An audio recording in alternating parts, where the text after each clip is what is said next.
Hey YouTube, it's Venom Samurai here again, and just like I told you guys, I am going to be reviewing two movies this weekend. I didn't review I haven't gotten to see the second movie yet, but I will see it tomorrow. I've been invited by some friends, that's why I'm waiting.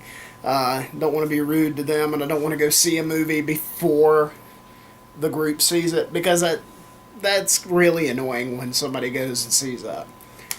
As you may have noticed, I'm not in my room this time. I'm actually in my living room this time around.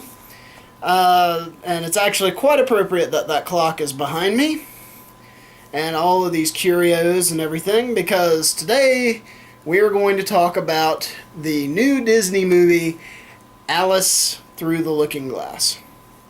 Now, I want to go ahead and point this out to the Alice aficionados out there. This is not a retelling of that book.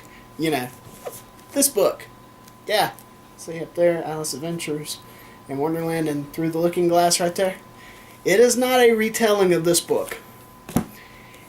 Not by any stretch. The only thing that this really has in common with the original story is probably about the first few minutes of the movie. After that, it's pretty much its own little thing. I don't honestly think this movie should have been called Alice Through the Looking Glass, because it really doesn't feel like this book. But in its own, I judge the movie on its own rights, and we're gonna talk about that today. I did make a few notes. I don't have my notes with me, but I do remember what I was talking about. Pluses for this movie were definitely the sets. The sets were amazing looking. I mean, you really do feel like you're in Wonderland. And it's a lot of continuation of the style from the previous film, but it feels like when it introduces us to new locations, they feel like new locations. Like, we're not going back and revisiting all the old locations that we were in the first movie. We're actually going to be in all new locations this time around. As a matter of fact, as I recall, there's only one scene where we revisit the castle of the Red Queen from the first movie, and that is really just a quick clip. It's not even really a scene per se. So we have all new sets, all new locations in Wonderland. We visit the Hatter's house, which appropriately is a giant top hat. We visit Time's palace. Now, I'm going to get to the character of Time here in just a second, but Time's palace is actually really, really ominous looking and foreboding, and it really sets the tone of what's going to happen with this character. And the final big location that we visit is, of course, the Red Queen's new palace, which looks like a giant heart, but it looks like it's a giant heart that's made out of a rotten fruit. It looks like it's broken down in that way. And that gets me to another part of the movie that was interesting, with some of the side characters. They did introduce some new sort of henchman side characters in this. With Time, you had his seconds. I know it's a double meaning sort of call for them. His little minions, they were called seconds, and you know, throughout the movie you learn that they can get together and form minutes, and get together even more and form an hour. You know, there's really a lot of good time jokes throughout this movie, in my opinion. As for the Red Queen, as we know from the first movie, the card guards are no longer under her control. The chessmen were never under her control to begin with. So they had to come up with a new henchwomen for her. And they came up with the idea of basically veggie people. They're plant people, and it's really a good concept that I wish it had been explored a little bit more. They didn't really spend a lot of time with the Red Queen, although she is pretty much the main antagonist of this movie. As for the plant scenario, her castle feels like a giant rotted fruit, and appropriately, what's inside rotted fruit? Bugs. So there's giant bugs that crawl all through it, and all this is stuff that just doesn't even really get explored, and I kind of wish it had, because it's a really cool looking location once they actually get into it and they get through the process of exploring it. It's kind of just, oh look, here's the Queen's castle, we're off to the next part of the story. I really wish they'd have explored it a little bit more. In terms of characters, all of your old favorites are back. Of course, the Mad Hatter, played by Johnny Depp. My only real qualm with him in this movie, and Mr. Depp, if you happen to see this, I want to say, your acting is great, but dear God, leave that damn lisp out. That lisp does not help your character. It makes your character annoying. I honestly wonder if Johnny Depp really was trying with this, because we know that pretty much Tim Burton, if Tim Burton calls Johnny Depp, he will answer. Because he and Helena Bonham Carter both are just unbelievably attached to Tim Burton. I mean, essentially, Tim Burton made Johnny Depp's career. So, I mean, don't get me wrong, Mr. Depp. You have a wonderful acting repertoire, and you're a great actor, but you need to tell Tim Burton no occasionally. And I like your choices for some of the characters that you've played, but with the Mad Hatter, that lisp, man, it was just so hard to get past that and see the beauty of your acting in that. Because he does a good job. I give Johnny Depp kudos for that. He does a good job visually and emotionally as the character. But just that voice with that lisp, that just grated on me every time I heard it. And speaking of voices, let's talk about the new character of Time, played by Sacha Baron Cohen. Oh dear God, how I hate Sacha Baron Cohen. I don't like him, but I will give the man this much credit.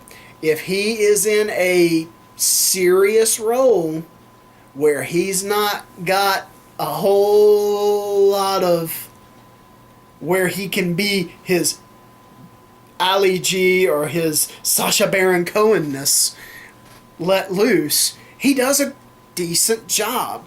He does well in Tim Burton movies, actually. Personally, I loved his character in Sweeney Todd. Did a fine job in that. And he actually has a pretty good singing voice, too. In this, he plays Time. And while, there's a lot of time jokes that are made, and he actually plays him pretty straight. He is funny occasionally, but for the most part, he plays Time very straight. And he does a pretty good job. My only real qualm is, man, you did not need to give Time a German accent. Okay? I get that your accents are your thing, but we really didn't need Time to have a German accent. Personally, if you had not done that, I think your character could have been a little bit more. Because remember, this is a British story, so having all British characters wouldn't really hurt. Okay? Of course, all your major characters, again, are back. The White Queen, played by Anne Hathaway. They actually delve a little bit more into the backstory of the White Queen and the Red Queen. They finally gave us a backstory for the animosity between the sisters.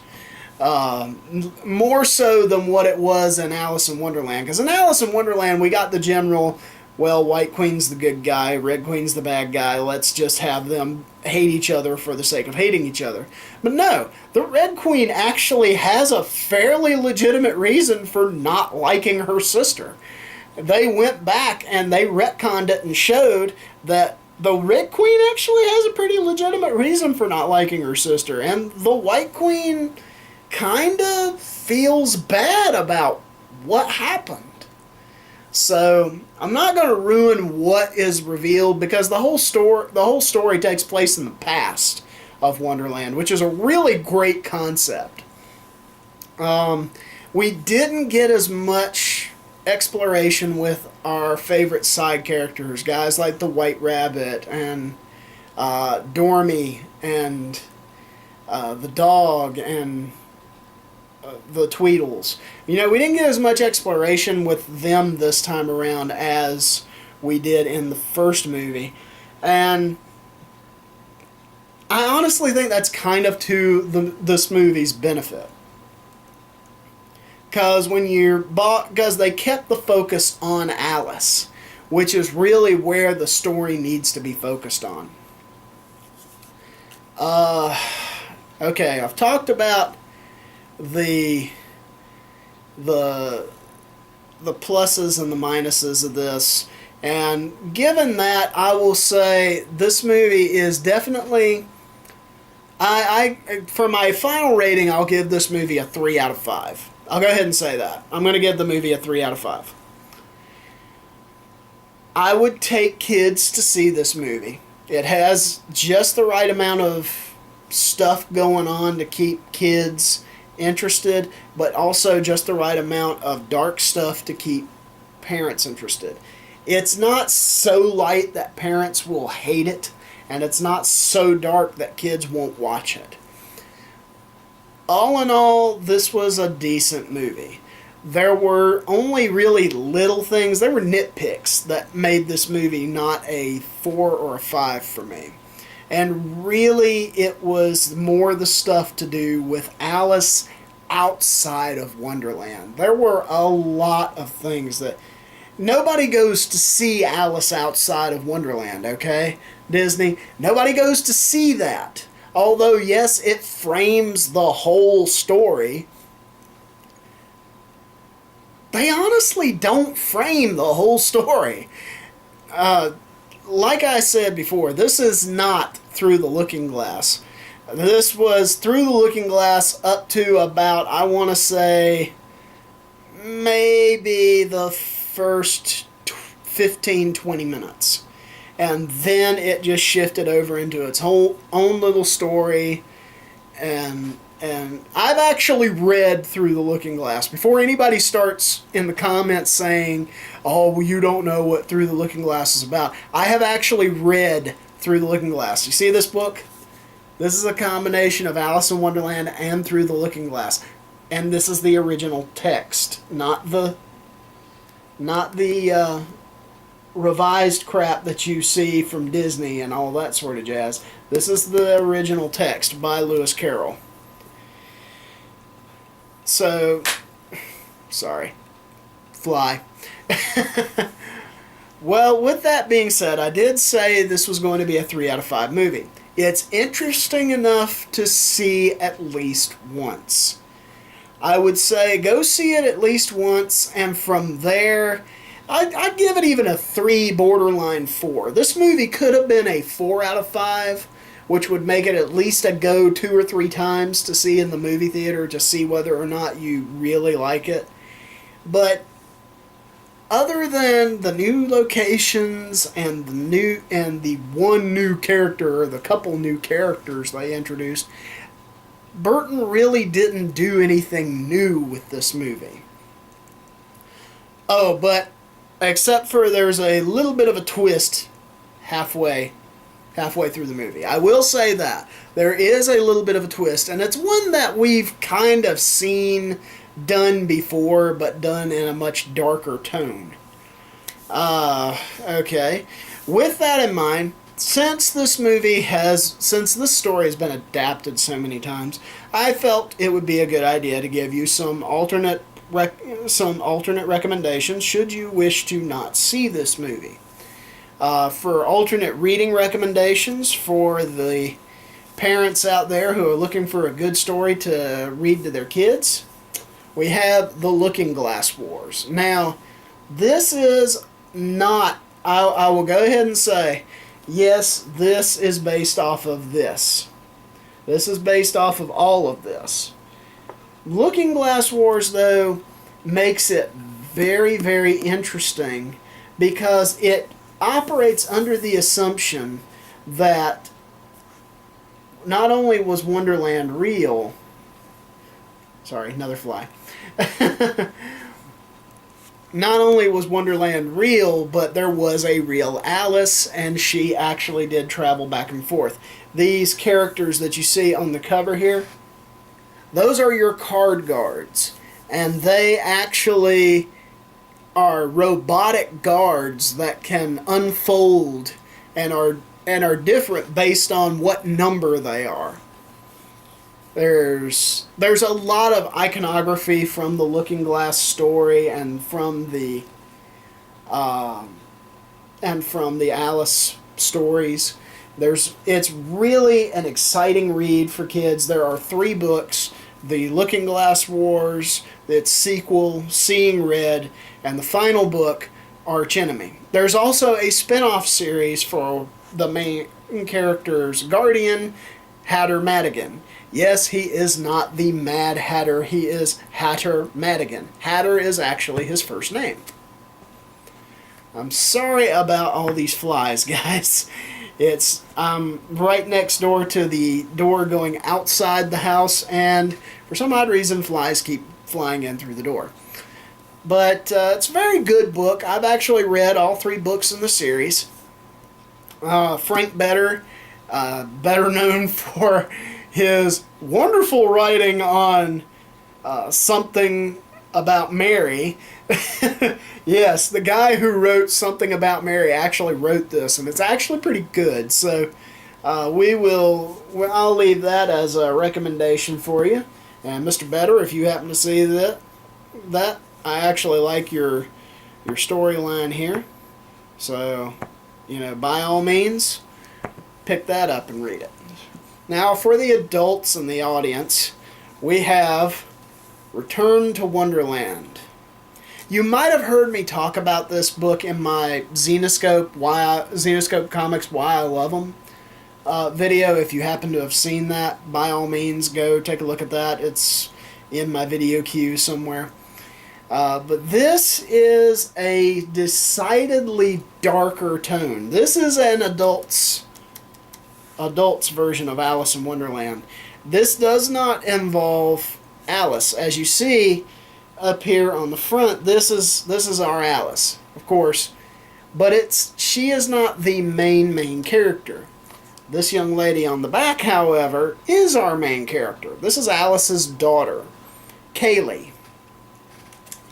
And in the book, she travels to Wonderland, and it is dark. Let's just go ahead and put that out there. She runs into the Walrus and the Carpenter. She runs into the Walrus and the Carpenter in a deli where she finds Tweedledee and Tweedledum decapitated. The Walrus is splayed out on a kitchen counter with his guts hanging out, and the Carpenter is a psychopathic killer. A psychopathic cannibal killer. The Cheshire Cat is a giant camouflaging beast. The Mad Hatter is a skin-changing pedophile, essentially. He's a skin-changing sex maniac. And the Red Queen is actually made just like the card, the playing card. She's actually the top part and the bottom part together. She's two sisters merged with basically two top halves together. It's really dark and really disturbing, but it's a really good movie, or a really good book, excuse me.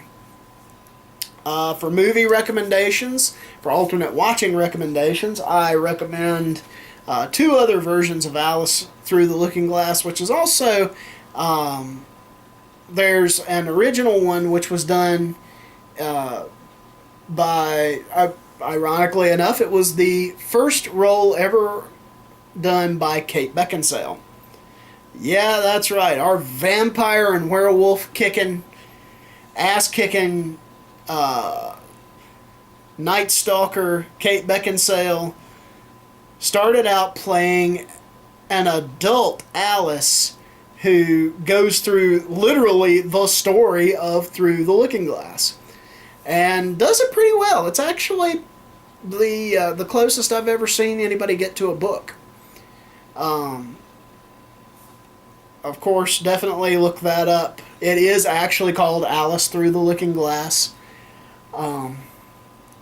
Second movie, there is another Alice in Wonderland floating around out there. It was done in the 90s with a very large assortment of stars playing it. It was originally done as a miniseries, but the movie was literally so big they had to break it up into parts. So, you know, the little girl who plays Alice, I don't quite remember her name right off the top of my head, but they literally go through the entire story, the entire book, almost.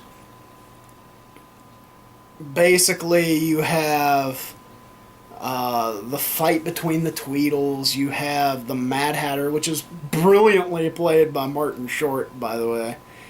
You have Gene Wilder. One of his last roles he ever played was Gene Wilder playing the Mock Turtle. You have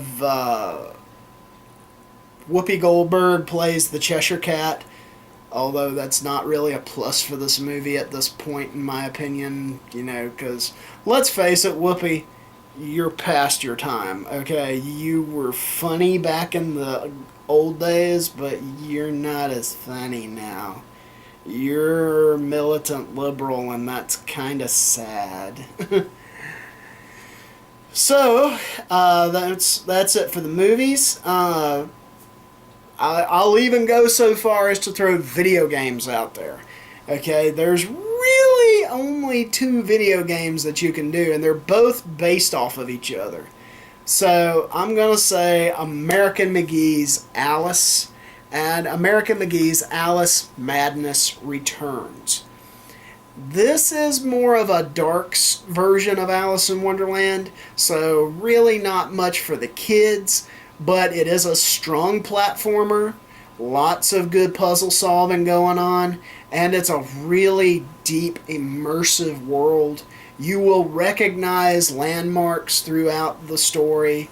You'll feel like you actually have something invested working with Alice to save Wonderland. And not to mention, I just absolutely love the story for Madness Returns. I'll go ahead and throw my hands up and say that, as you've seen me do several times. Next time will be X-Men Apocalypse. I will be reviewing that tomorrow, and I should be getting the video done kind of like I did today. I just got done seeing Alice Through the Looking Glass. I'm also going to go see X-Men Apocalypse tomorrow and do a review once I get home. I will be reviewing TMNT Out of the Shadows, but it's gonna be a little late because June 4th I will actually be going down to Atlanta to audition for The Voice. So, with that in mind, this is your Venom Samurai telling you to like and subscribe and leave your comments below. As always, no trolls. Till next time, it's the Venom Samurai signing off.